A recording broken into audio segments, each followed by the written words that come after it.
Hi, I'm Betty Banjack, and I hosted Downtown Kitchen. It was 13 weeks of a great deal of fun, of cooking, of eating, of meeting new people, and doing new things. It just was a wonderful time. I remember the time my cousin Andrew's 7, came to make cupcake cones with me, and instead of eating them like normal people would eat them at the end of the show, he smashed the cupcake right in his face. He did have a mess there. But they sure taste good, don't they? This lemon icing's good. I put lots of chocolate. You like that? That's good. Well, did you enjoy that? You think so? Okay, well, we'll be right back, and stay tuned. One of our most entertaining shows was our visit to Bud's Bar with Joe DeDominic. Joe made the Italian wedding soup. It was really a treat to watch him make it and to eat it. Yeah, well, today Joe's going to show us how to make his Italian wedding soup, which is a favorite of mine. And so we'll just start. Where do we start, Joe? Well, what I've done is I've put out hopefully all the ingredients. A little bit nervous. I'm not used to having such an intense array of vegetables in front of me. Wait. You used to preside over the Borough Council in Norristown. You mean this is more unnerving than that? Well, this is pretty nerving trying to get this soup right. So many people make wedding soup and they call it all different kinds of names, and everybody thinks they can make the best. When it comes to Italian food, everyone says that their particular item is the best. So there's a standard that you have to work up to, and I get a little bit nervous, especially since my mother taught me how to do it, and I'd like to carry on the tradition of making good Italian soup. So I hope I have everything out here today, and I'll let you taste it at the end, and if it's good, maybe we'll sell it here at Bud's. Okay, you don't have it here yet. We just started last week, and it's gone over real well, and it's been a big hit. And they also call it a lot of different things. Escarole soup, scarole soup, the way a lot of Italian people say it. Funeral soup, wedding soup. It was a soup that traditionally is served with the holiday meal. In our house, we had it at every meal. Thanksgiving, Christmas, Easter. So my mom always called it funeral soup, but they've kind of shied away from that term. But another interesting moment came when my mother was a guest on my show. Instead of talking to me and showing me what she was doing making Easter cheese, she kept talking to the cameraman and showing him. Exactly the same. Another knot. See what it does, Tom? Okay. Now, usually if you have a door handle here, you just hang it on there, but I don't have that. So I'm taking in the other end of this rope, or string, and making a nice heavy knot. And then I open up the closet, and I have two cans in here. And then what I'm going to do is 2, because it's stronger than 1. I'm going to hang it over the can. Okay. And it needs to drip. How long is it going to drip like that? Well, I would leave it for about a half hour or an hour, depends, and then put it right in the refrigerator. That you can throw out. Very pretty. Another fun time was on my first show when my friend Denny Wagner came. Denny made marinade. Well, as most people say marinade today, but I figured I'd wait till I became a little more prominent to say marinade, so we made marinade. Hi again. Our guest today is Denny Wagner, and Denny is, Denny and I have been friends for a long time, and he's come today to share with us some of his secrets. He probably is one of the best Cajun cooks or chefs or whatever you want to say that I know. And so he's going to explain a few things to us. You know, a lot of people talk about Cajun cooking and they talk about Creole cooking, and can you tell us the difference? Geez, I feel like Al Borland without a flannel shirt on, Betty. Wrong show. Wrong show. No, I'm very interested in Cajun cooking. I've been involved with it quite a few years now, having taken a Cajun cooking course when I was in Louisiana. And it's sort of like a spin-off from Chinese stir-fry background with a little bit of French accent with it, would you say? Yeah. Well, what I understand, Cajun cooking is basically French because they went from France to Nova Scotia and they went down to Louisiana.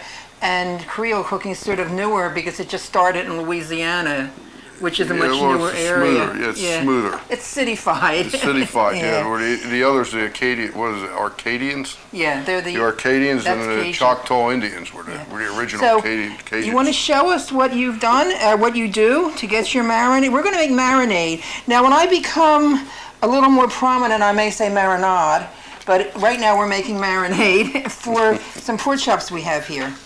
Well, it's just, this isn't really Cajun with the marinade. The Cajun aspect of it is when you burn things, burning and spicing. I just marinade and then let the pork chop soak in that in refrigeration at 38 degrees, of course. You don't want to leave it set at room temperature. Well, that's important, isn't it? Oh yeah, no, you get botulism, or not botulism, so much salmonella. You want room, you can't have room temperature, 38 degrees or 160 degrees. Okay. So what are you putting? Well, I've used a lot of marinades in the past, and this one little item right here has it all that I used to make out of a multitude of things. Nick Giovannucci from Fonte's was a guest that we'll never forget. He showed us every kind of coffee there was and every kind of coffee maker there was. Someone was telling me about the food processor where you try to dice onions in the food processor, and if you're good at it, you get it perfect. If you're not good at it, you get liquid. Well, the same thing with the coffee grinder that is bladed. This type instead, just like the professional coffee grinders, allows the coffee to pass through a particular area so that no grinds can be larger. Maybe some smaller, of course, in the cracking process, but this is where the coffee grounds go. And then this used to go between our knees and grind away. And when it was done, out comes the coffee here and into the coffee maker. Okay, now let me tell you about the different grinds and the importance of them. The reason for a very fine grind for making espresso is because of the short amount of time that the water has to go through the coffee. So it has to extract all the flavor it possibly can. When you're using different coffee makers, you need a slightly different coarseness. This is for an automatic drip. This is relatively granular, but it has a lot of fineness in it. When you get to... Another fun moment is when Carol Colston from the Limerick Country Deli shared with us her recipe for the Norristown Zepp. Okay, now I'm going to build our Zepp. See, I noticed she said build a Zepp. Anyone that knows about Zepps, which was actually originated in Norristown, and anyone from Norristown will argue if you say it's from somewhere else, they actually consider building this sandwich. This isn't making a sandwich, you build this sandwich. And in a certain order. And you're right, Betty, the Zepp originated at the east end of Norristown. And there's only one way to make it. And that's cheese? The provolone cheese and the cooked salami. That's all there is on it, just cooked salami and not any of the other no nice other meats. Meat. No other meat. But she puts a lot of meat Yes, of the I cooked do. salami on. And again, tomatoes.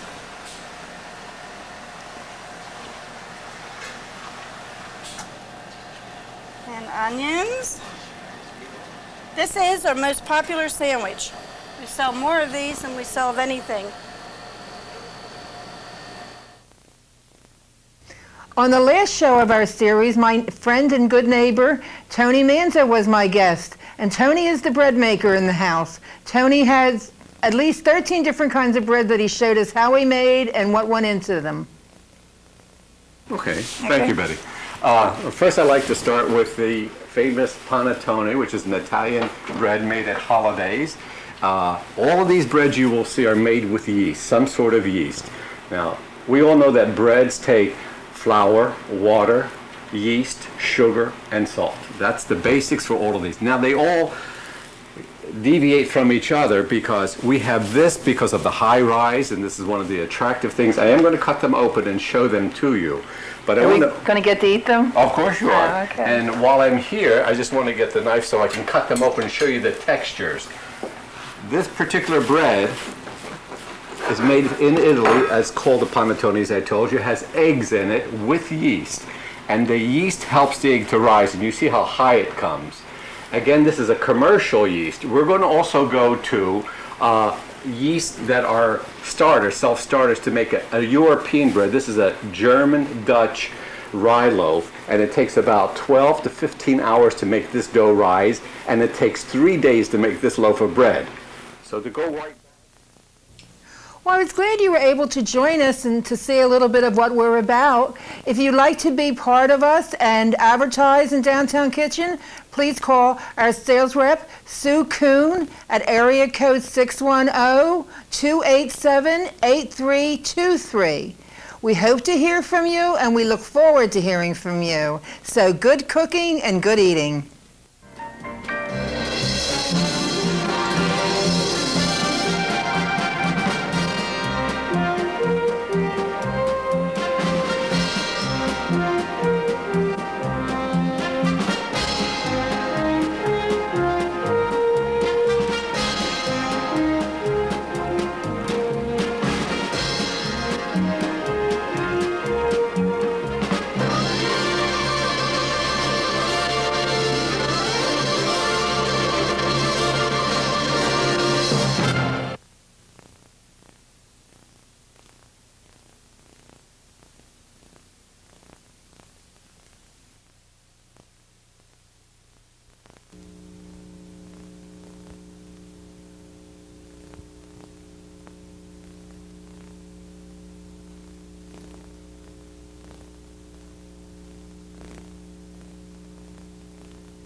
Hi, I'm Bette Banjack, and this is Downtown Kitchen. I want to welcome you today on this beautiful warm day, and it is the best smelling kitchen in the area. So I want to spend all my time in the kitchen, and there is no need to light the fireplace today. Many of you have asked, is that fireplace real? Yes, it is. And later on, when you meet my guest, Tony Manzo, you will also get to meet the person that rebuilt the fireplace and did the wood carvings. Stay tuned. We'll be right back. The Limerick Country Deli, 708 West Ridge Pike in Limerick, builds the best sandwich in town. I actually consider building this sandwich. This isn't making a sandwich. You build this sandwich And in a certain order. you're right, Betty. The Zepp originated at the east end of Norristown, and there's only one way to make it. It's cheese. The provolone cheese and the cooked salami. That's all there is on it. Just cooked salami and not any of the other No nice other meats. No. The best sandwich in town. Call or stop by 708 West Ridge Pike in Limerick. Hi again. Right now, I'm here with my neighbor and good friend, Tony Manzo. Tony is, I call, the bread maker extraordinaire. He makes the whole house smell just wonderful with his breads. Tony has been in the international travel business for over 30 years, and I think by hearing of his stories, this is where he started most of his bread making. So I'm going to turn it over to Tony, and he can tell you what he'd like to tell you, and I'll just jump in every once in a while and just make questions and things like that. Okay, thank you, Betty. First, I'd like to start with the famous panettone, which is an Italian bread made at holidays. All of these breads you will see are made with yeast, some sort of yeast. Now, we all know that breads take flour, water, yeast, sugar, and salt. That's the basics for all of these. Now they all deviate from each other because we have this because of the high rise, and this is one of the attractive things. I am going to cut them open and show them to you. But I Are we want to... going to get to eat them? Of course you are. Oh, okay. And while I'm here, I just want to get the knife so I can cut them open and show you the textures. This particular bread is made in Italy. It's called the panettone, as I told you. It has eggs in it with yeast. And the yeast helps the egg to rise, and you see how high it comes. Again, this is a commercial yeast. We're going to also go to yeast that are starters, self-starters, to make a European bread. This is a German-Dutch rye loaf, and it takes about 12 to 15 hours to make this dough rise, and it takes 3 days to make this loaf of bread. So to go right back to our commercial yeast, okay? I have a question about Sure. this. Is this usually made in a round type for Christmas or the holidays? Usually not. No? What it is, it's usually a tube. And it's well, always that's what I mean. high. Oh, a tube or in a loaf. And we deviate from it. Most people are like the old recipes where they put in the artificial cherries, as I call them, with the green cherries, and the already bought citrus. These are all fresh. I make it with orange juice, water, and fresh grated rind of oranges and lemons. And of course the nuts and the fruits are all bought separately, chopped up and mixed with flours. And then it has a nice rise, about 45 minutes, and the second rise goes right into the oven. I did put it on in a pan, in this case here, Betty. And as you well know, I use a tile constantly. And this tile, if I may show it to your viewers now, you can purchase these, and you also can purchase the Mexican tiles, which you can get right at your Home Depot kind of department stores, and they're very inexpensive. But if you cure them with just baking soda and water and put this at the lowest rack on your oven, whether it's electric or gas, it doesn't matter, and heat the oven first for about 30 minutes to the desired temperature, you can go right on top of this. And as you can see from the stains I've used, indeed. Yes. But I wanted to show again the yeasts and the different effects of yeast. This again is a commercial yeast, and if I may show you what that looks like for those who don't know. It was here. What are you looking for? The commercial yeast. I have some. Okay, just show you. All right, exactly, the granules. As you can see, the granules are commercial. You can buy them in any supermarket, and they do a nice thing. They have different grades of a rapid rise yeast. I usually use this one. This is a slow rise. When you have a slow rise yeast and you mix it with eggs, it gives a beautiful texture, as you can see. And it's sufficient. It's really the less expensive one. Then we have another kind of yeast, which I want to go to, is the cake yeast, which makes the focaccia, which in Italy, everyone makes a focaccia. This is in the family of pizzas. And every home has a focaccia, especially when they go to the country for a picnic. They bring one of these. There's nothing in here that won't spoil. And they bring a bottle of wine with it, cheese, and fruit always. Is this yeast again, did you say regular yeast? This is the cake yeast. Oh, the little, tiny, little, compact, wet-looking little things? Exactly. When I grew up, I'm the youngest of 13 in my family. My mother baked bread constantly, every week, and she used to use the cake yeast. She did use the natural starter, but it was too long, so she got a little more modern, and she bought the cake yeast, and we used to eat it a little bit, and she used to smack us with it. Let's not to tell you, I'm an only child, as we all know, and my mother bought bread a couple times a week. Oh, no, we made it every week. 7 to 12 loaves of huge bread. So I'm used to this recipe, and the fresh yeast, as we call it the fresh yeast, the cake yeast, has a nice way of rising, and it rises up to double. When you make the focaccia for Italy, this is focaccia. In France, they call it the fogasse, which is very simple, and in the dough itself, it has the lemon rind, and there's 2 whole lemon rinds in these, with dried olives and olive oil. That's the difference of a pizza in Europe than you would see here in America. In fact, Betty, I wanted to tell you, when I first started going to Italy, 1958, quite a long time ago, you did not see pizza in Italy. You did not. I knew that. Oh, and it was an American-made thing, and this is what they had instead of pizza. Or they would just have, in the old provincial houses, they would just have these little pieces of bread and dip it with tomato sauce, and they would just grate cheese on it, and that was their pizza. Ironically, it seems in this country now that commercial pizza more and more are looking like this. The I think supermarkets and the delis and all that are making pizza are making them look more rustic, lack of better words. well, you know. I think we're going back to basics again. Yeah. And most of us are anyway. I think we've discussed that earlier.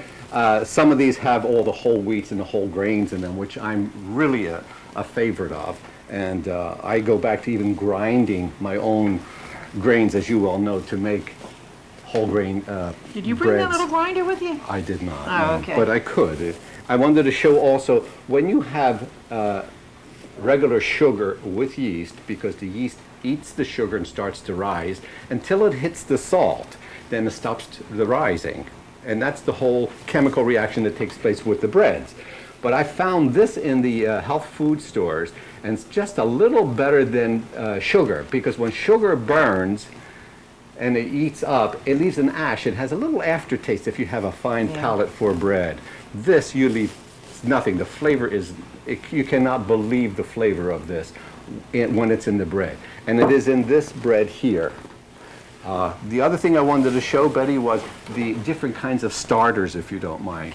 But first I want to mention, when Tony was in the international travel business, he spent a lot of time in the Middle East and in Europe, in general, of course, Italy and Greece, and we were just talking about that a little earlier today, and in New York, and he evidently met some very interesting characters in his lifetime, overbreads, and maybe you can tell us one. Well, when I worked with the Alitalia Airlines, the Italian Airlines, I lived right in Manhattan, and I was the only nearest apartment to the office. And it was a small office then. In 1958 was when I joined that company. The entire staff would come up to my apartment and stay like 2 to 3 o'clock in the morning, and I was constantly cooking or baking breads. And it was the upper echelons, like Baron Serena de la Peggio and his wife, Princess Borghese, who used to come and eat with us. They would never leave. And this is going back to some 31 years ago. So I brought it up to date, and it brought back a lot of memories to me. And that's what you were Yeah, well, talking he has about a lot earlier. of stories like that. Maybe we'll get another one or two out of him. One thing I want to mention now instead of later is when you see all this coming up. These are all of these are Tony's recipes, and he has perfected them over the years. And they are available to you if you write to me at Downtown Kitchen, Post Office Box 1660, Norristown 19404. We will send you the recipes, or we have a tip sheet on bread making, like when he talked about the sugar and the salt and things like that. We'll get that out to you. But the only thing we really do need is for you to send to me a stamped self-addressed envelope. That's really important because don't have the staff to handle doing it ourselves. So if you send us that envelope with a stamp on it with your name on the front, you will have Tony's bread recipes, whatever one you asked for, in the tips. Glad to. Okay. I just wanted to go back to this again to show you the different types. This Big cookie! it seems like it. It's the pizza again. It's called the focaccia in Italian. And is that yeast? And this same recipe. And again, in this dough, as I said before, there's a grated lemon rind. And if to grate the lemon, put it in the refrigerator first to get it nice and cold and hard. And then it grates very well. It has olive oil in the batter, in the yeast, of course.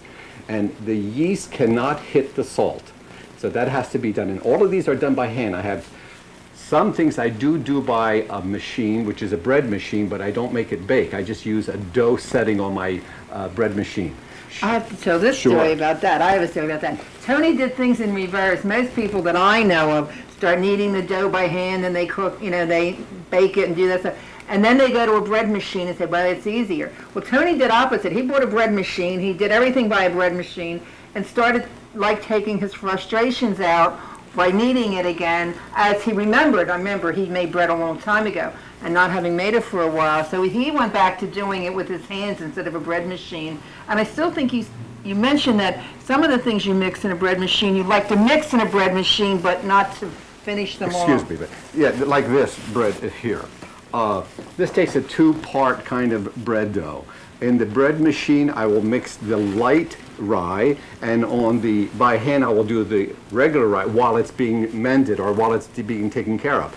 So I can have them done at the same time and they have an even rise. And to show you this, as you can see, this is a blind loaf of bread, and the reason for it is most of them, as you see, have gashes in them. Sorry, Betty, I don't.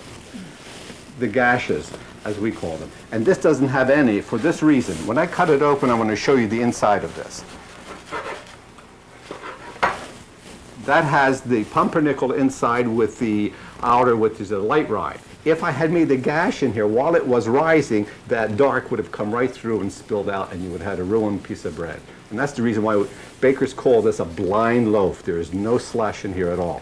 And that's the whole reason for it. But as you can smell that has an extra. I can smell it. It's a clever thing, and when you want to show it off to your family, if you're having a family gathering for one of the holidays, all these breads have been done a week ago, and I've frozen them. They freeze very well because of the fresh yeast or the starters that are in here.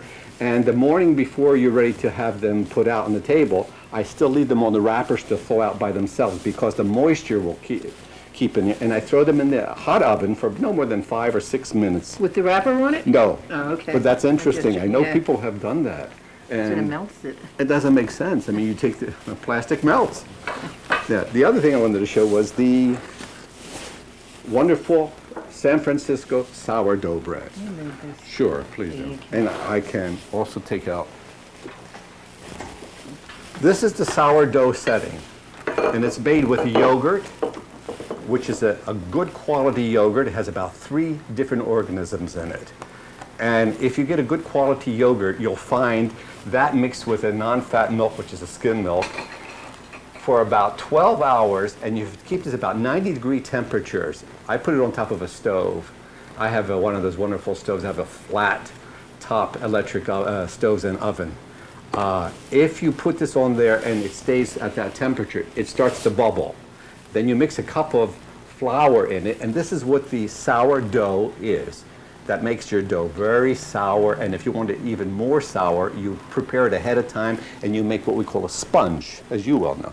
The sponge, and the longer that sponge stays up to about 6 to 12 hours, the more sour it gets, and you mix that right into your dough.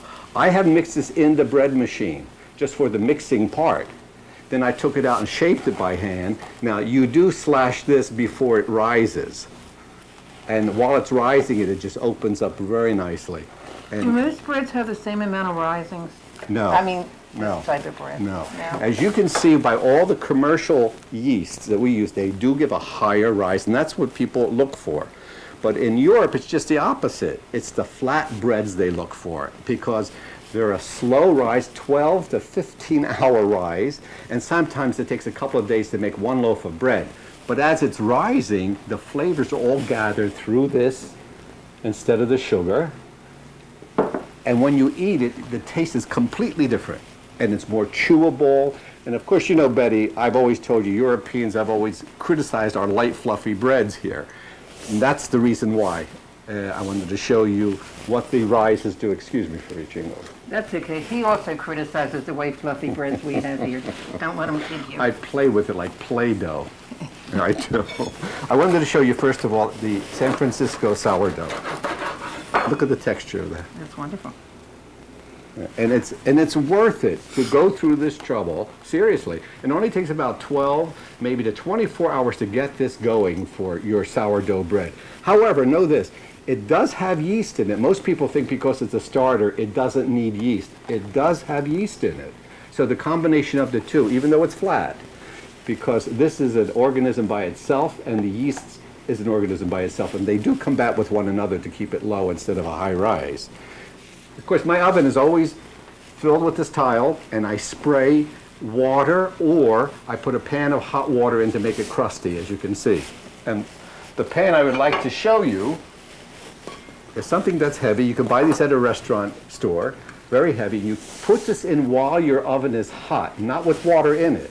Because once you put the bread in and you pour a half a cup of water in, it creates steam, and it goes right over the bread and makes a very nice, crusty bread. I really want to point to your viewers how this is so simple to use, and put it right next to the tile. Tony brought an interesting point up earlier when I said to him, can't you spray the oven with a mister? Because I've heard you should do, you could do this. And he said the only trouble is after tends to short out the light bulbs in the oven. I've replaced 4 of them, Betty, by So- spring. So I would suggest that you use this technique of using a little bowl of water in the oven instead of trying to spritz everything, because you will get a broken light bulbs very easily. Excuse me. I wanted to show the spritzer is a very handy thing to have while you're baking, because while your dough is rising or you're handling it, it should never grow a skin on it. Once it grows a skin on it before it's in the oven, it will inhibit its rise in the oven. So what I do is every once in a while I will spritz the dough to keep a skin from forming. And while it's rising, I have plastic covers that you can buy at one of your Supply houses? no, well, your Banjack? sure. Yeah, They okay. have those wonderful plastic covers you put over it. You don't need any other cover on it, and it keeps it from growing a skin on it. They're really nice to have. I wish I had one here to show you.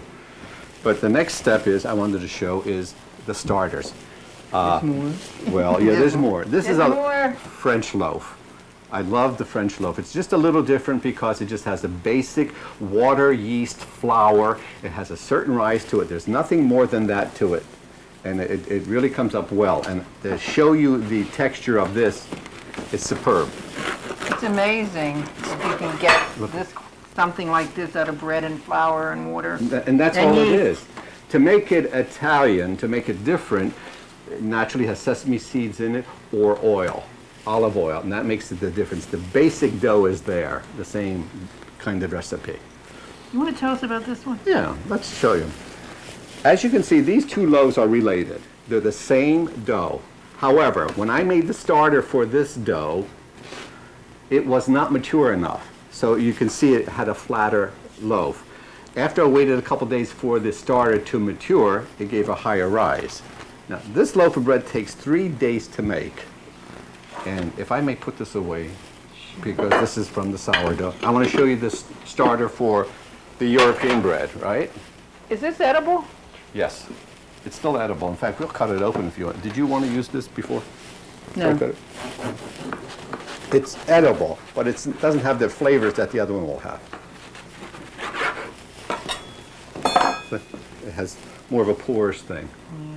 And it's because the starter, as I was showing, Little holes, you mean? yeah, but that's typical of a European bread. They like that because when they dip that in, the holes hold a lot of the olive oil, holds some of the spreads they put on it. They happen to like that because I can cut this open.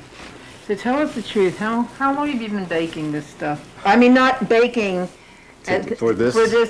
particular It took me presentation. 1 week to make all of these, but I froze each one as I baked them, and they were freshly frozen. But it's interesting. You have to be very careful when you freeze breads, especially. It has a double or triple wrap and then another plastic bag over it. It will stay just like this. It looks like it just came out of the oven.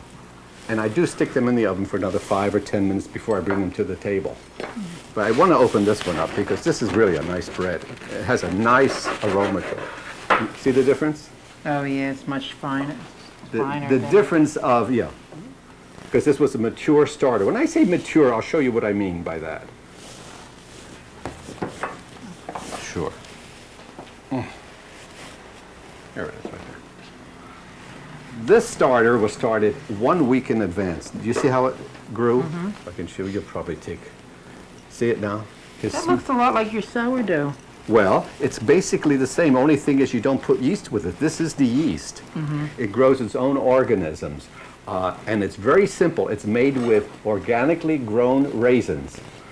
Now, some of these starters from Europe, they would start them with either lemons, oranges, grapes, as I showed you before. But I found the best one was raisins, because I didn't have any grapes, and they have to be organically grown. They will not take the pesticides. It will kill the organisms. And it has to be done with spring water, not the tap water. It has too much chlorine in it. You mentioned the other day that you had to use, was the right word, certified Right, interesting, yes. raisins as opposed to just organic raisins, because not all organic raisins have the same content.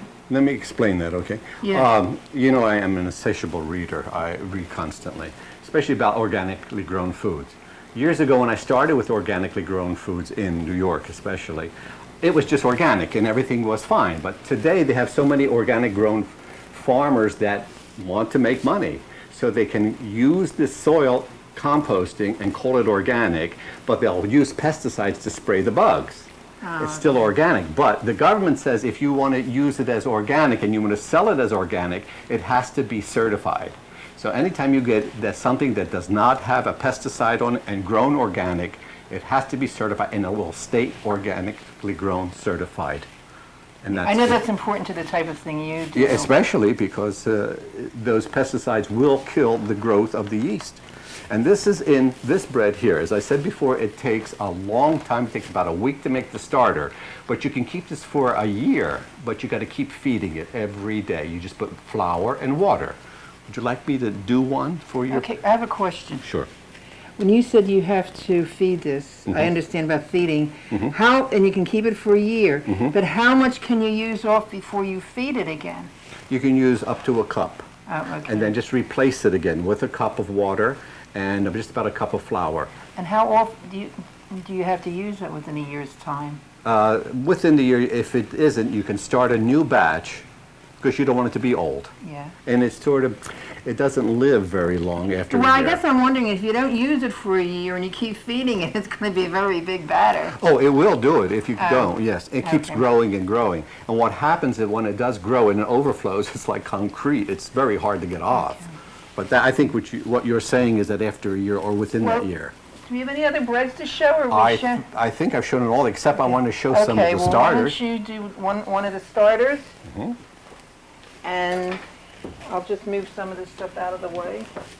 I mean, Tony's been slaving away for a week making all this stuff, but you have to know one thing. I live upstairs on top of Tony's apartment, and I've had to smell this for about a week, so I've been going crazy myself in a different way, so I can't wait to dig into the breads, but start with your starter. Okay. This is very easily done. The starter is very simple. Yeah, we pre-measured all of this. This is a half a cup of flour. I've broken everything down to a half recipe. But it has to be bread flour. It can be all-purpose flour. The reason is bread flour is made from hard winter wheat, and it's also made with either barley or something else to give it a good body when it's rising. But if you use an all-purpose flour, it won't work because it has soft wheat in it and it doesn't absorb moisture evenly. So you'll get a very low loaf, or it won't come out. The other thing I want to mention, if you put it in your bread machine and you use a bread machine flour, that's good for the machine, but you can't do it by hand because no hand can match a machine, whether it's the mixer that you use or a food processor. But let me show you how easy this is to make. It's a half a cup of flour and spring water. You must put spring water in. And Is it a half a cup too? a half a cup, and you wire whisk it, and you can almost feel it.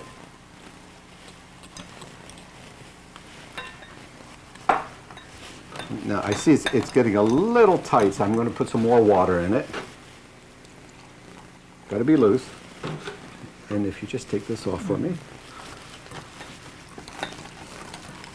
That's about the consistency you need. It has to bubble. You want to aerate it, of course.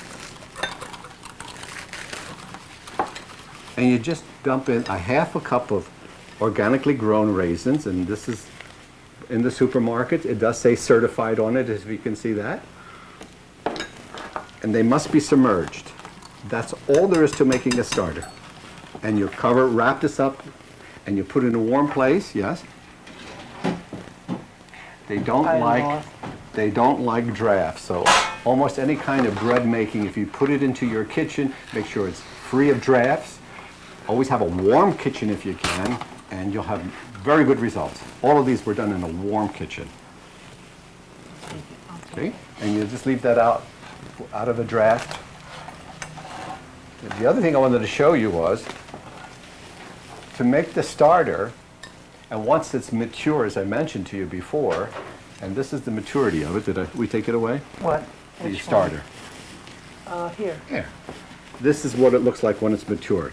Never use a metal spoon or anything metal. You see plastic or these resins, as we call them today, or you can use the crocks, which are excellent.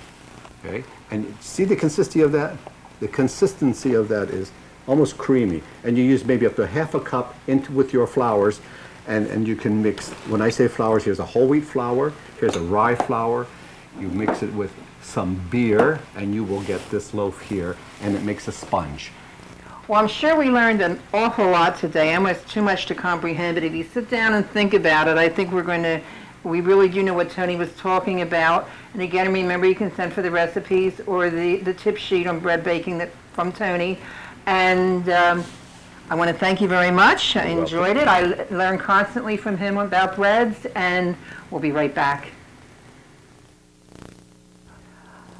First, I'd like to thank my sponsors, Fonte's, with the 4 stores located in the area, along with the Limerick Country Deli, for their support.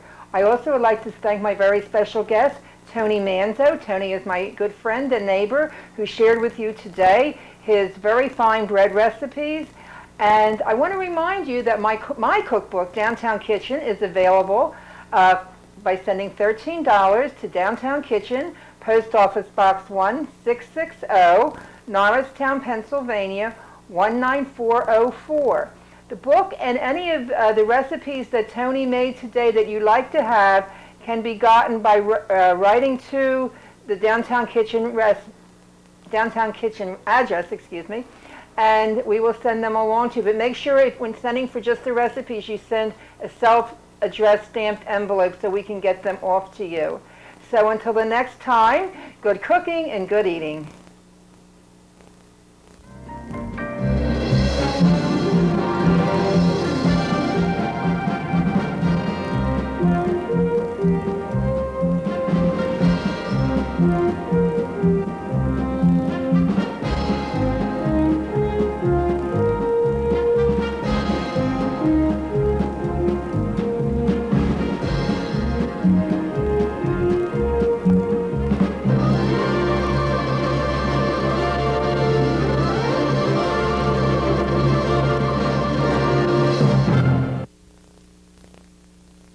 The Limerick Country Deli,